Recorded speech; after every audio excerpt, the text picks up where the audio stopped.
Tucker Carlson, as we all know, has been ousted from Fox News, and in the process, he is now returning to the world of media and news coverage, doing so independently under the banner of Twitter, like so many independent journalists have, releasing their information as well as all their works both on Substack and on Twitter. We see that under the banner of Elon Musk, free speech seems to be proliferating, or at least for now. We'll see how this goes. Let's jump into what Tucker had to say about this, about his firing, about his perspective on the media landscape, about his announcement of what he's going to do now that he's going independent. And we'll jump into the offers that were made to him as well by people like Patrick Bet-David, OAN, Newsmax, and so many more. Let's go ahead. We'll get into this, see what's going on. Good evening, it's Tucker Carlson. One of the first things you realize when you step outside the noise for a few days is how many genuinely nice people there are in this country. Kind and decent people, people who really care about what's true, and a bunch of hilarious people also, a lot of those. It's got to be the majority of the population, even now. So that's heartening. The other thing you notice when you take a little time off is how unbelievably stupid most of the debates you see on television are. They're completely irrelevant. They mean nothing. In 5 years, we won't even remember that we had them. Trust me, as someone who's participated. And yet at the same time, and this is the amazing thing, the undeniably big topics, the ones that will define our future, get virtually no discussion at all. War, civil liberties, emerging science, demographic change, corporate power, natural resources. When was the last time you heard a legitimate debate about any of those issues? It's been a long time. Debates like that are not permitted in American media. Both political parties and their donors have reached consensus on what benefits them, and they actively collude to shut down any conversation about it. Suddenly, the United States looks very much like a one-party state. That's a depressing realization, but it's not permanent. Our current orthodoxies won't last. They're brain dead. Nobody actually believes them. Hardly anyone's life is improved by them. This moment is too inherently ridiculous to continue, and so it won't. The people in charge know this. That's why they're hysterical and aggressive. They're afraid. They've given up persuasion. They're resorting to force. But it won't work. When honest people say what's true, calmly and without embarrassment, they become powerful. At the same time, the liars who've been trying to silence them shrink, and they become weaker. That's the iron law of the universe. True things prevail. Where can you still find Americans saying true things? There aren't many places left, but there are some, and that's enough. As long as you can hear the words, there is hope. See you soon. And he's absolutely spot on about the fact that as long as you can find the truth, then there's hope. Because then there's someone speaking it, and there's someone speaking truth to power, which is undoubtedly the most valuable thing when it comes to the free media landscape. And we see people like Cassandra McDonald, who's a writer for Timcast and also a writer for the Gateway Pundit. And she says, Tucker 2024. And I knew this was not going to ever be a thing, but it was going to be like Tucker Carlson running his media landscape. I even said that at max what you'll see is Tucker Carlson being Trump's VP. He would never actually run. He would never challenge Donald Trump, I don't believe. And we see that he's clearly not going to. And we have New Huntsborough saying, we wish you well on your jihad against the mainstream media lies, Tugrel Carlsini. And I assume he used something like Dolly to generate Tucker Carlson as some kind of Islamic militant. And it's just hilarious to see this because, I mean, like, come on. Like, who doesn't love this? This is stunning. This is something that so many people couldn't even think to draw properly. Or even achieve drawing properly, and AI just snaps it up into existence in a matter of like 30 seconds. We see Ian Miles Chong, your monologue already has more views than your old slot on Fox News. Twitter is the future. Make this a daily thing, you'll get subscribers. And as he is going to do, and he will make money, and he will succeed. And Ian Miles Chong is so spot on about this. Look at this, 82.6 million views, far surpassing the key demographic viewership, or just the viewership as a whole of Tucker Carlson, even in a week on Fox News, let alone conjoining all of the mainstream media shows that are shooting for prime time and then vying for the prime demographic. There's no way they're hitting these numbers in any metric the same way that Tucker is on Twitter, in the same way that many people can on Twitter because of the nature of the decentralized growth of people naturally spreading this information rather than it being constrained to a centralized hub for it to effectively be disseminated to the masses. Let's go ahead and see what else Tucker has to say, and he's talking about this, and we'll jump into this article for just a moment, but it says Newsmax offers Tucker Carlson colossal deal, as well as so did OAN and so did Patrick Bet-David, and we'll go into that in just a moment.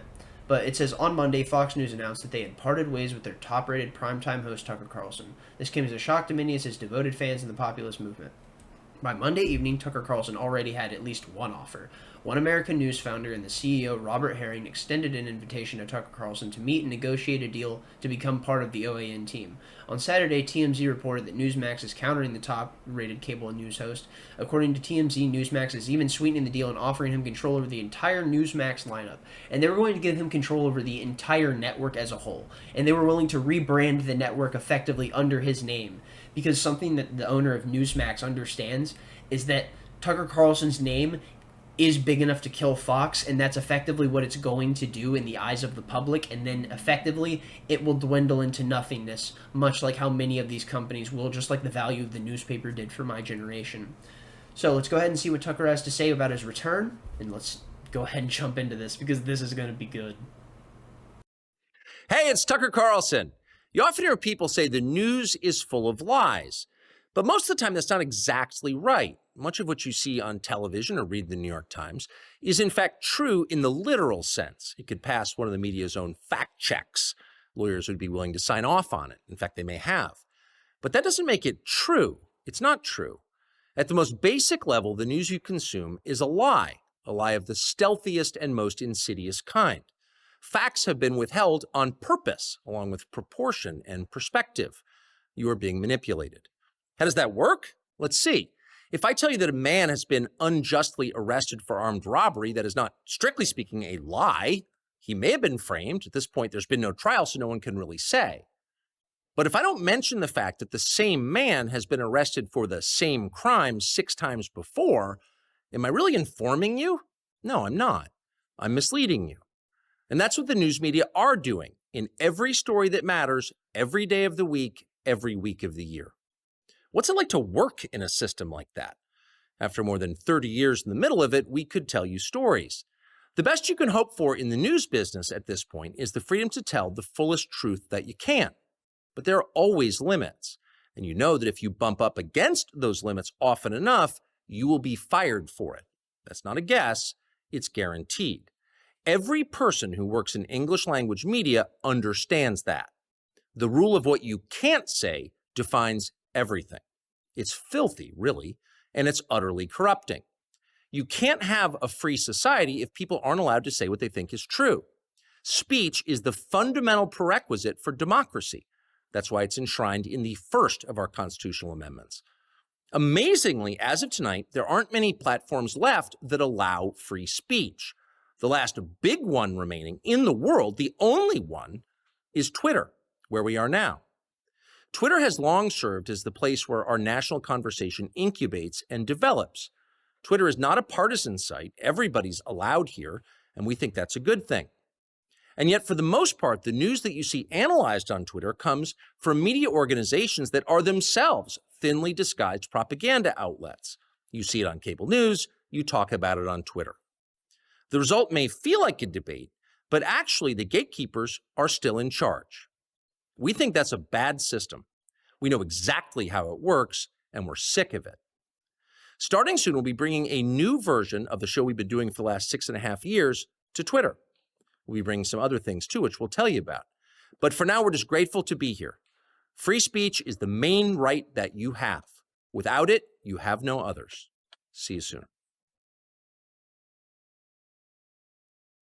Something Tucker nails, and not specifically in these words, but he says effectively that the corporate press is factual, not truthful. And this is something that Michael Malice covers. And you really see this with, like, if you've paid attention to any of the coverage of, like, the historical context of the Soviet Union and how the journalists of that age covered the absolute tragedy of what was going on during those times, when, especially with, like, the slaughtering of the people in Ukraine and the Holodomor and the shipping off of the people to Siberia and the way that they were stretching the truth like taffy. But the way that you see this so specially, and you can even pull this honestly with the current day and age and what's going on with this man Daniel Perry, who has choked out this what appears to be a 42-time repeat offender on the train in New York, and this is causing mass riots and mass protests in New York. People are standing on the train wire, and I've seen people like standing on where the coverage is that covers the electrical line, and they're just jumping on it, and it's like, How far are we going to go till someone else just dies from stupidity and some other horrible thing happens and we have another atrocity on our hands just from some simple factor of some people dying during a protest? All because it went too far.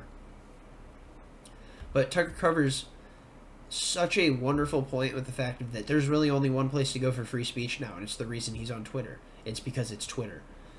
Twitter can get you the information faster than anywhere else. You can disseminate it in real time, completely removed from the narrative of the corporate press, whereas it takes them 22 minutes to set up a segment. It takes you 1 minute to view the video in real time and watch everything happening to make up your mind. So their power to have control over everything that you see so consistently has effectively been broken. And during the time of like the 60s, 70s, 80s, and 90s, and early 2000s, we only had really 3 or 4 stations for people to go to for media, and realistically they were all progressive light, even the conservative channels. And that was because, this goes with what I was saying before, we're trying to control the confines of debate and keep it within strict delineations so we can control all the narrative output and keep people within the thought process that we want to have them aligned within. And if you're trying to have a populace that's under control, this is a really smart way to approach this. And Noam Chomsky talks about this in Manufacturing Consent. So, Tucker talking about how Twitter is going to be the most valuable free speech asset. I really wonder what this is going to do for its numbers. I wonder what this is going to do for its investing.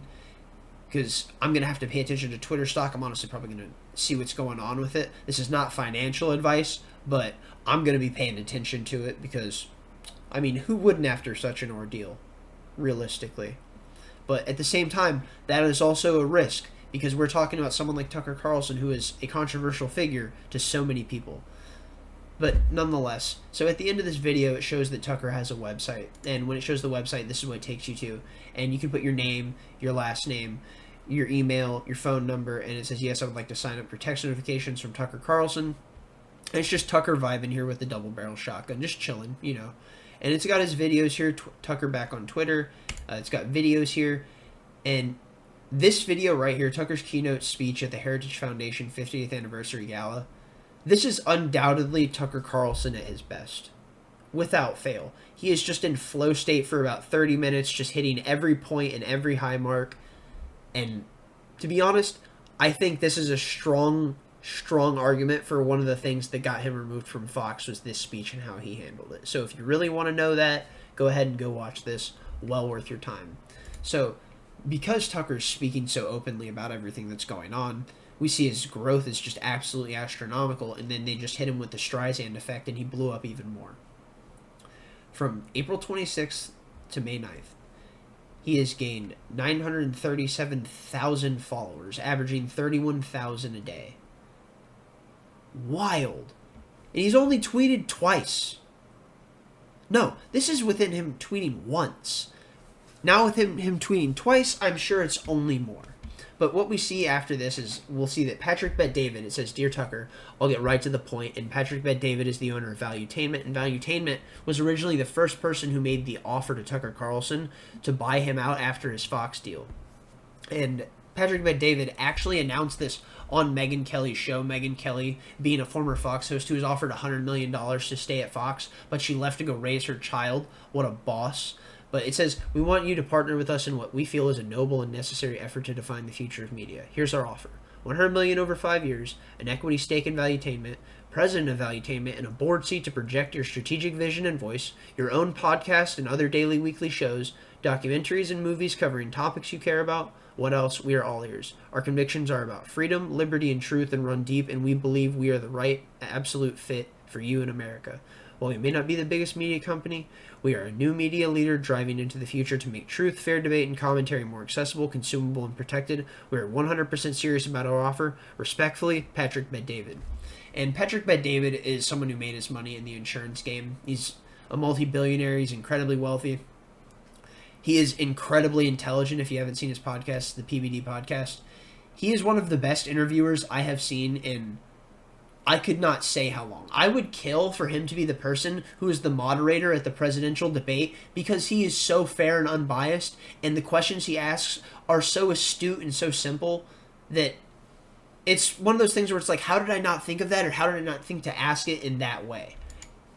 And he tweets here, he says, I'm glad Tucker's in good hands. Big victory for Twitter, big victory for Elon, big victory for free speech. And this is because after Tucker Carlson made his announcement, I assume he hadn't even contacted PBD's people, or maybe he had and he already knew. But nonetheless, we're going to go ahead and check out this CNN article, which I found from this tweet. Right-wing extremist Tucker Carlson will relaunch his program on Twitter, a platform he praised as the only remaining large free speech platform in the world after Fox News fired him late last month. So, and Tucker Carlson, by the way, wasn't even actually fired from Fox News. He was just let go from his show. Like, he's still employed. But what it says is, Tucker Carlson announces new plans to relaunch his show on Twitter. And this is by Oliver Darcy. And honestly, they couldn't have put a better spin artist from CNN on this. I mean, they had the worst one that they fired, which was Brian Stelter. And then they had their second best, which was Don Lemon. And they just canned him. And that was after his encounter with Vivek Ramaswamy, which he arguably said some pretty racist things to Vivek on air. But nonetheless, it says, Carlson made the announcement in a video posted to a social media website which Elon Musk acquired last year. Musk said Twitter did not sign an agreement with Carlson for his new show. Twitter has devolved in recent months into a chaotic platform where traditional press has come under assault from the billionaire. And by assault, it means like they were given the yellow check mark of yellow journalism. And we see this here, right here, which is absolutely beautiful. Just bullying the corporate press, because however much you hold them in the lowest regard, I promise you, the hatred you have for them in your heart for all the terrible things they've done is not enough, and you need more. Carlson demonized the news media in his announcement video, accusing journalists of often excluding facts that detract from their narratives. He did not mention Musk has censored speech on Twitter, including banning several prominent reporters from the website just last year, which, I mean, they literally broke terms of service. That's all that was. They were literally releasing people's information and doxing them. His move to launch a show on Twitter could jeopardize whether he ultimately receives that money from Fox that was being spoken of by Rupert Murdoch after his firing, a total of $20 million. A spokesperson for Fox Corporation could not be immediately reached for comment on the matter. And to be straight, Tucker's going to absolutely dominate. He's going to be the new media landscape, and he's going to be the person who leads the charge and blazes the trails to absolutely decimate and leave all of the legacy and corporate dinosaurs in his wake. And they're going to be taken away by the waves, and you will never care to see them again, because the legacy media landscape of the next generation will have evolved so fast and so rapidly that I will have never seen it coming, and neither will have you. Go ahead and give this a like if you liked it. Go ahead and give it a thumbs down if you didn't. Hope you enjoyed this, and if you stayed this long, thank you very much. Go tell someone you love them. Be safe. Peace.